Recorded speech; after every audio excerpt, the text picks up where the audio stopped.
Hi, welcome to everyday money. आज हम बात करेंगे उस टॉपिक पे जो आई वुड से सबकी नाक में दम रखा करा हुआ, जिसने कोई बना रहा है, कोई यूज़ कर रहा है, कोई क्या बहुत लोग यूज़ कर रहे हैं।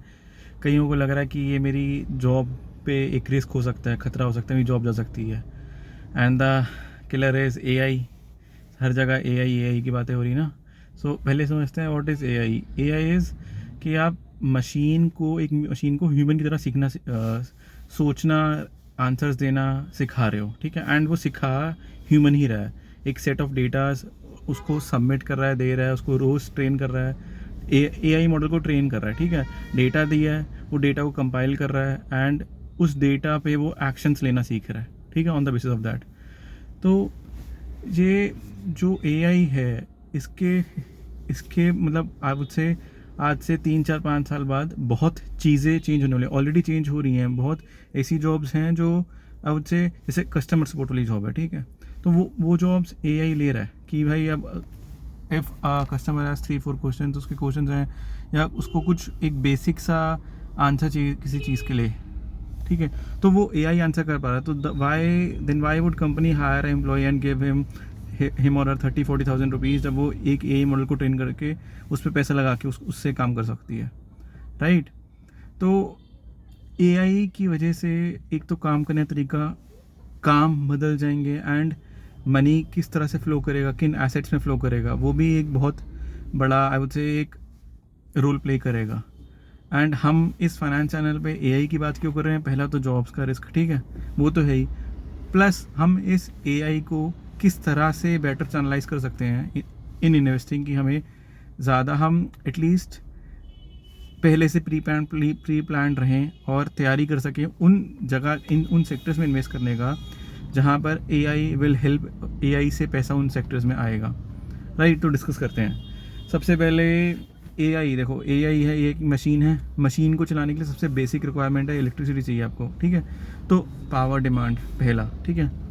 उसके बाद उन आपने सुना होगा एआई के लिए डेटा सेंटर्स लगते हैं। जब चैट जीपीटी में एक गिबली इमेज करके आया था, तो बहुत लोगों ने गिबली इमेज बनाने के लिए की रिक्वेस्ट रेस करी चैट जीपीटी पे कि I need this Ghibli image of mine, right. तो उससे हुआ क्या था, हमने सुना था ना कि चैट जीपीटी के सर्वर्स बहुत स्लो हो गए हैं, लोड बहुत ज़्यादा आ रहा है।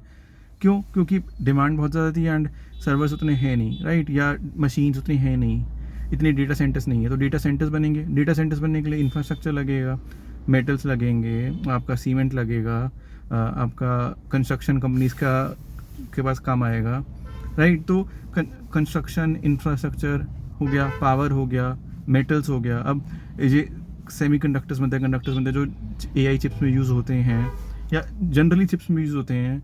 उसमें प्रीशियस मेटल्स की ज़रूरत पड़ती है, बीट गोल्ड, सिल्वर, लेड तो चलो प्रीशियस में नहीं आता, बट लेड, प्लैटिनम और भी बहुत सारे मेटल्स की ज़रूरत पड़ती है। स्टील की बहुत ज़रूरत पड़ती है कंस्ट्रक्शन में।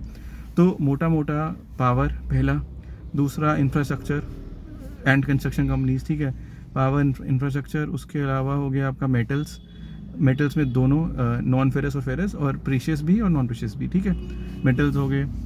इसके अलावा सोचना चाहें तो अब इतना खर्चा होना है, अब इतनी बड़ी केपेक्स साइकिल आनी है। केपेक्स मतलब कैपिटल एक्सपेंडिचर आना है, एंड ये सिर्फ इंडिया के लिए नहीं है, ग्लोबल केपेक्स है। हर जगह कंपनीज खर्चा कर रही हैं ऑन एआई, राइट।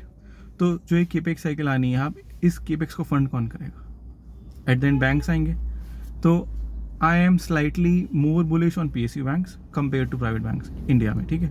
तो 5 सेक्टर्स हो गए। पहला आपका पावर, दूसरा इंफ्रास्ट्रक्चर, तीसरा मेटल्स, कंस्ट्रक्शन एंड आपका ये पीएसयू बैंक्स, ठीक है। तो फाइनेंस वाली साइड भी होगी।